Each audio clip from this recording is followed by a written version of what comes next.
59 seconds. All right, man. Take care, dude. Peace. All right, we'll go into our next series, and we will just rock out the solo cast. Marco Mac, not really, no. I don't really give a shit about it. A few people have donated, but those donations are in regards to basically being able to have a better graphics card and some stuff like that, just to have a more consistent stream, just a better experience. But, like, you know, if people want to, it's obviously, like, I'm not going to turn it down, but I'm realistically, I'm going to reinvest into Brood War, because I don't, like I said, I'm playing this and doing these things because it's fun for me. And that's really the only reason I do it. So, like, you know, it's like a hobby. It's like, you know, if I was going to play golf or go ride my bike or whatever, I don't, you know, like, sure, if I get money for it, it's cool, but it's not something I care about. It doesn't matter to me. But yeah, in the bottom left-hand corner, as our teal Terran, we have Y, and in the top right-hand corner, we have SuperCyan as our purple Zerg. But yeah, I've been talking a little bit about this because I think it was Greth that raised the point, but I think there is this perception sometimes of Brood War as like this super fucking hardcore game that you play to get good at, you know, and stuff like that. And people see it as like intimidating and stuff like that, but I don't see that, and I don't think that's what it is. But I think there's just this perception of like, oh, well, the only thing you can do with this game is play super hard to get good, and if you're not really good, you're going to get smashed all day. And just number one, that's not really true. It's if you know, look in the right places, you can find great games, and there's just so many ways to play the game and have fun with people that, you know, like any other game, you don't have to play it that way, you know. And there will always be people for whom getting good is super fucking fun. But there are lots of people who playing 3v3 BGH with their mates is super fucking fun. In which case I say, play lots of 3v3 BGH with your mates. Bring out the trash talking. Alright, so we got an expansion here from SuperCyan. I'm going to have a pool. Looks like we'll have a pool. And will he do 13? Yeah, he's saving. So should be a pool now. Pool now. Yes, okay. And cool little position for the pool there. It'll actually make the drones mine the gas just that little bit more efficiently. And second barracks up, or second barracks, barracks up here for Y. I guess I should kill the replay progress bar though. Whoops. Whoops. What do I do for work? That is a valid question. The answer right now is I'm studying electrical engineering at CSU in Colorado, and I also work part-time at College of Vetmed Biomedical Sciences, doing some development stuff with them, just kind of part-time, like student work. Oh, drone versus SCV. SCV wins the fight, but drone gets last laugh because it goes and turns into a building, and then the SCV damage is just permanent. Their base gas, nice crisp gas timing here from SuperCyan. So it looks like a pretty standard opening here. I guess we'll just have to see if he puts down a Hydra Den here shortly, or if he's going to commit to Mutaliscus.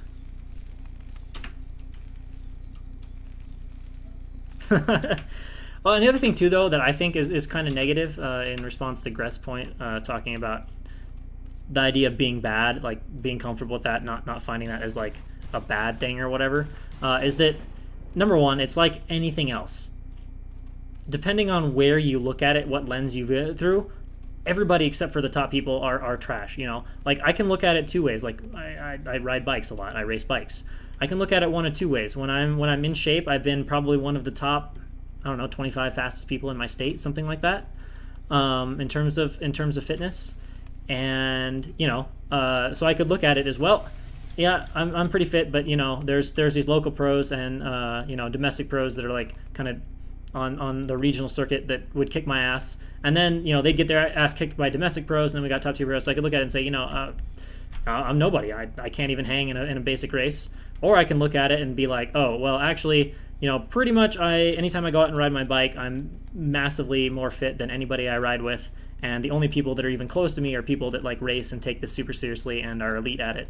You know, so I think there's this tendency, because Brood War, and especially Team Liquid, if you're coming to it from that angle, they're all good, experienced players. So, you know, what people see as bad is very different. Like, realistically, a player that is like 1K MMR is still very good. You know, you're still in the top at least 10%, 5% of people altogether. And And that becomes even more true when you consider that a large part of the community consists of, especially because of the way the community's been promoted, is that, you know, and then the direction it's gone is that everybody's like hardcore and serious. So, you know, if you're comparing yourself against only the most serious, dedicated players, you know, even if you're in like the middle half of that, like you're still pretty damn good. You know, it's like if you put it in like, I don't know, most people are maybe a little bit familiar with like running times or mile times or something. Like, you know, it's like if you're a 1200 player, which I think is somewhere around the middle of the curve, a 1300 player, you know, that's like the middle of the curve compared to the most serious, hardcore, dedicated people playing the game. So it'd be like if you compared yourself to people that run, it'd be like, you know, running a 18-minute 5K or like a 5:15 or a 5-minute mile. Like, okay, yeah, compared to the pros, sure, they run a marathon at that pace. I guess you could say you're still bad, but more realistically, you're pretty damn good. And I think some people get too negative about that. They're like, oh, I'm so bad, but, you know, it's just a perspective. You know, it's a lens. There's lots of different ways to cut and look at. Oh, this is interesting here. We're going to take a very quick third base, and it is a lurker opening with fast carapace. Oh, I hope he goes into fast ultra. That's actually really pretty strong, especially at this kind of level where the surprise ultras will just fuck you up. Especially with super fast carapace like that, their damage output, the damage output of Marines gets really bad.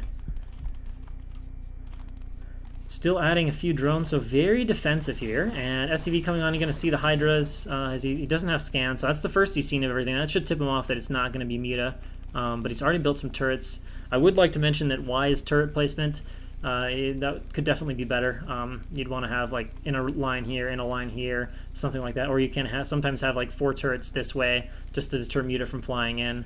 Turret positioning of the natural is a little bit better. This turret, not so great. It's, you know, it's out by itself. It's easily killed. You don't really need 2 turrets at the front for lurkers. If you were really afraid of lurkers, you want a second bunker. But realistically, against lurkers, what you want to do is be right here and never let them get out on the map with their lurkers. If they get out on the map and they're allowed to contain you, super, super comfortable for Zerg. It's like, oh, okay, Terran's stuck, and I can just tech, and there's no fear until he comes out with vessels, and by then I'm heading into my hive tech. And there is nice prompt hive tech here from SuperCyan. And of course, there's that third base, which should hopefully be a third gas here pretty quickly.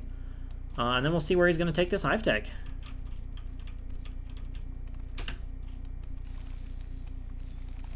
And actually, not only is this turret in kind of a weird spot, it's going to block the comsat.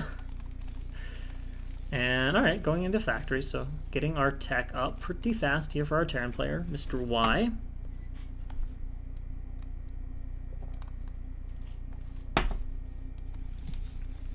Got what, 3 meds, so definitely enough for Y to move out on the map here, but it doesn't look like he's doing that. And of course, now that there's lurkers up here at the third base, that opportunity is sort of closed. Let's see how fast. Okay, so he's really upgrading hard. And as long as he gets up his hive in time, this is going to be very difficult for Y to deal with, because these are going to be some very nicely upgraded, what is presumably going to be Ling Ultra. I doubt he's just going to continue with Lurker. It will be a little bit low on the gas for those Ultra, but he'll still be able to make a few. And they're going to have some pretty fucking strong upgrades, especially if he's Crisp starting the second armor upgrade here. So Terran's +1 should be close. Let's see how Crispy goes for that. Yep, there's the Ultra Cavern. So this is like super upgrades Ultras. I'm dropping a Spire as well, getting some Scourge to potentially deal with those vessels. Come on, start that Carapace. Oh man, you really want to keep your Carapace ahead of Terran here. I'm going to float the factory, so we're probably going to see 2-star vessel pressure. Not a bad option against Ultra, but the Carapace isn't starting. Did Hiveling start? Okay, we are getting Adrenal. Are these stacked? Yeah, there's 2 stacked lurkers here, so a little bit of an overextension by Y. Can't come in there and try to take that out. Although this, with good Marine micro, Y could definitely kill this. This is not as safe as I would have thought. You'd want like 3 or 4 lurkers spread more this way, and then it would be a nice little death trap that Terran can't possibly attack. Get the Carapace! Get the Carapace! These also could, realistically, they should be just a smidge further back, and with the width of this ramp, it should be enough, but, you know, some cute D-Matrix stuff, you could possibly break a ramp like this, depending on the situation. Alright, we are adding a few more lurkers. We're getting Ultra upgrades. Alright, Carapace starts. How does that relative to what Terran's doing? Pretty far ahead. Is he going to stay on Marine Medic. It looks like yes, but we don't see a second eBay. Probably should get that because you don't want to fall too far behind in upgrades, or else the Ultra will get really stupid. Ah, okay, he reacts fairly well, but he does lose 2 medics in the process, and we can see how high the supplies are getting for CyberCyan.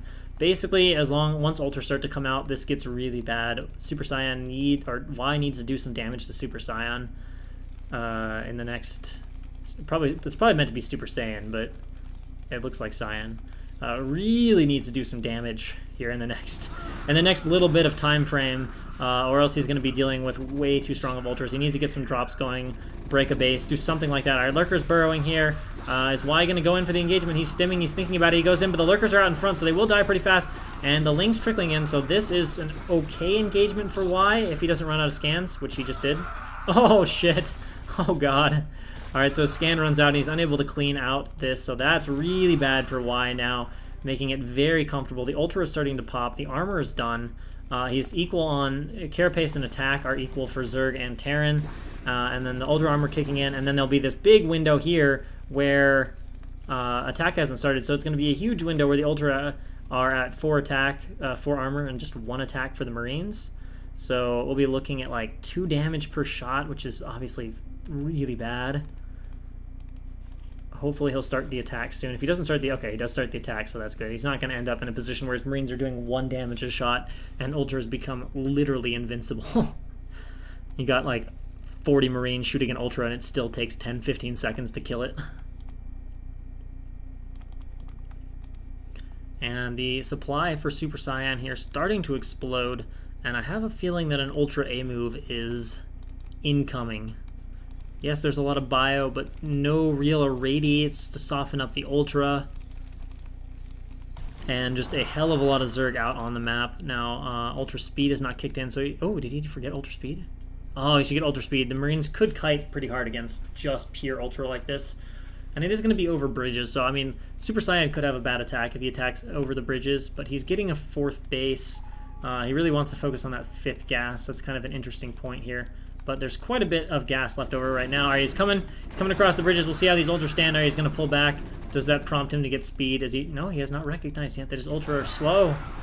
All right, but Lings, there are some Lings here with this, and Lings are critical to have with this, especially in high numbers like this. The Ultra tank all the damage, and it's the Lings that actually put out the DPS and rip through the Marines, and we can see just how easily these Ultralisks are devouring these Marines with that upgrade advantage and without any pre-irradiates, and just annihilates the army of Y. And not a whole lot left for Y here. Basically just going to A move into natural and be GG with CyberCyan taking that game. And really, this game for the last 5 minutes has been close to impossible for Y. It was the way the early game went down that was trouble for Y. He didn't get any position out of the map. A free 3rd base was allowed for CyberCyan. And yeah, that leads to this. CyberCyan needed to have pressure, needed to keep Zerg on 2 bases, maybe get some drops in there, those kind of things. It's just this was an unwinnable position for the last quite a bit of time, making Ultra Ling look super OP. And there we go. GG is called as the racks are busted, and CyberCyan will be taking game number 1.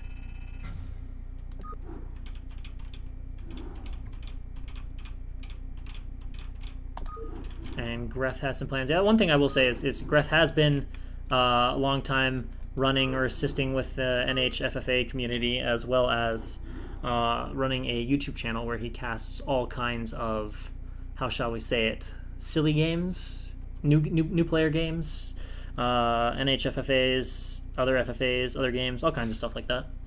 It's a good channel. I think is it Greth or Greth FC? You can shout it out, Greth. But if you're looking to join that, play some super casual games, Greth's Discord is beautiful for that.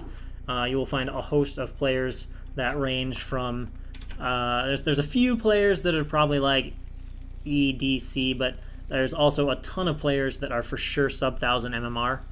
So lots of newer players if you just want to play some fun, no pressure, no stress kind of games in fun formats. That's definitely an option. Or even if you're a good player and want to play games in those formats with people and just have a good time, or at least a relaxed time.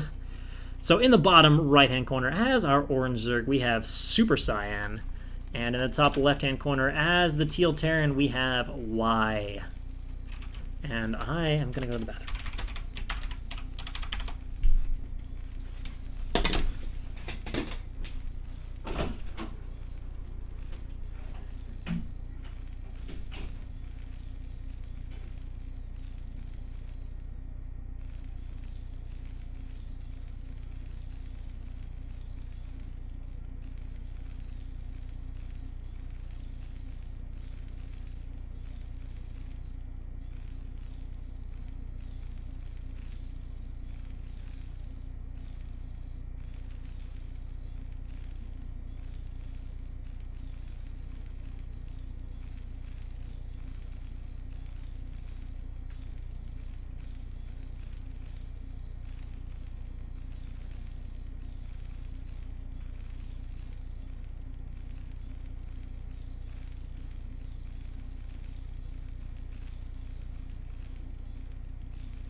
Yeah, I don't know. Building depots seems pretty self-explanatory. So I don't know why you'd want to chop your balls off building depots.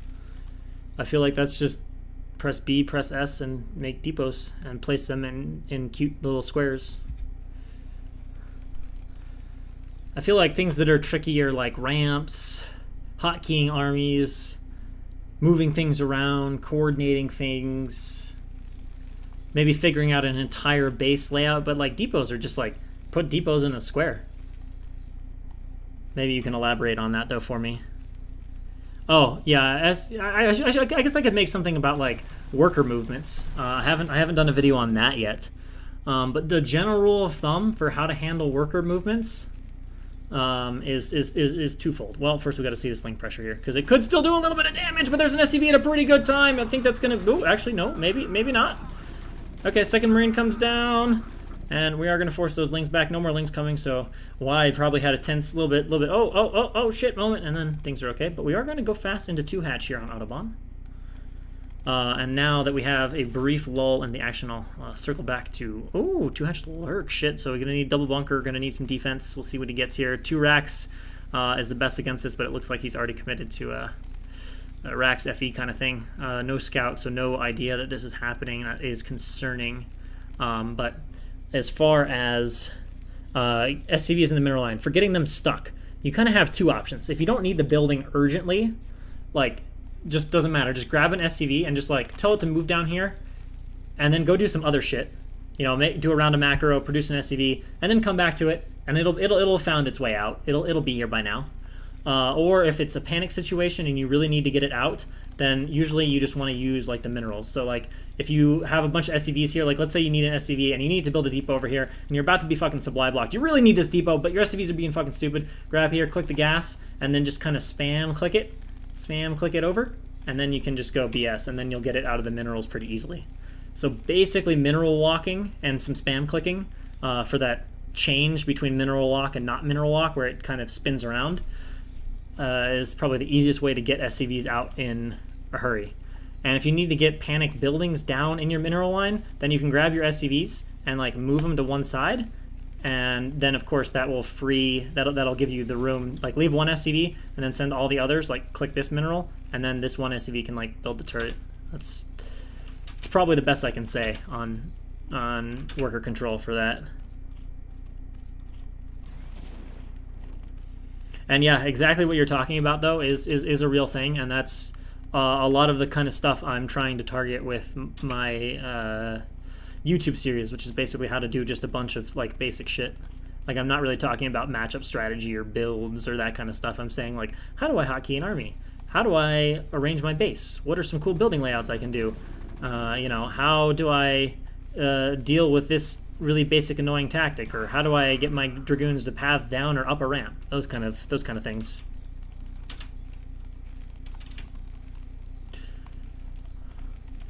We got 4 barracks. But we also have lurkers. And just a singular bunker, and 0 turrets, and oh fuck, that's a lot of lurkers. That is a lot of lurkers. Although this timing here, Y is a little bit behind in his timings. If Y's timings were crisper, he would be having 4 medics and a group of marines right now. His range would be almost done. He could actually be out on the map. Like, SuperCyan has not executed this perfectly. So Y could be out on the map right now and actually able to defend this pretty easily. But unfortunately, he's kind of pinned back, and he's only just now popping his first medic, and he's supply blocked at a really bad time with a really hard block. This is very, very bad for Y. Especially with a few more lurkers coming in.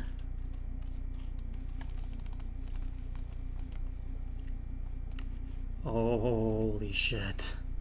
Oh, man. Oh, that's a fast-ass Queen's Nest. And +1, this is a very, very, very... bizarre build. Let's put it this way, it's not really a particularly good build to do. Like, if you're gonna go for fast lurkers, you don't need range upgrade. It's just gonna limit your lurker numbers, and the power of the build is in having good lurker numbers. But now he's allowed so much time that in a better oh shit in a better position, Y would be winning easily here. But again, this is, you know, learning games. But with good build and whatnot, Y would have pretty much, you know, would be close to a vessel right now. He could have a tank out in this situation, and again, he could have just prevented these lurkers from getting here in the first place. And he still has enough right now, but he's getting pinched further and further back here, and unfortunately losing some units as this happens, to where now he doesn't have room to micro against them. And also another thing against lurkers like this, if you get 2-hatch lurkered, you almost have to go tanks. You can't break out of it otherwise, and you don't want to stay contained for ages, especially because a lot of Zergs will follow it up with a fast hive. But Y is just continuing to inch in here, and only just now a second bunker, and he's running in, no! Alright, so now everything just runs in, and the game just ends. There's like 3 Marines, 7 Marines, 10 Marines. Double bunker is helpful, but it's not enough at this point. Although the lurkers are being a bit stupid. Also, Cyan should run in much more aggressively, because you actually want the lurkers to just devour the SCVs if they try to repair. Right now the SCVs couldn't actually safely repair. The repair's not fast enough, so the wall is down, and it looks like it's going to be a quick 2-0 here for SuperCyan. Although, like I said, realistically, given the timings we're looking at, this probably shouldn't have happened. So my advice to Y in this case is this would have been prevented with a little more scouting, but mostly just having a more refined version of your build, and you would have been out on the map and able to prevent these lurkers from ever getting to your base. And I would also say, if you see 2-hatch lurker, tanks. Get a few tanks, like go into your vessels, but actually make tanks. And there we go, GG.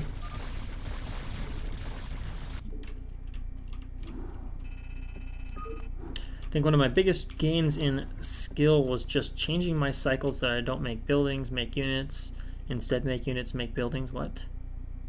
I don't know. I guess I don't know quite what you mean.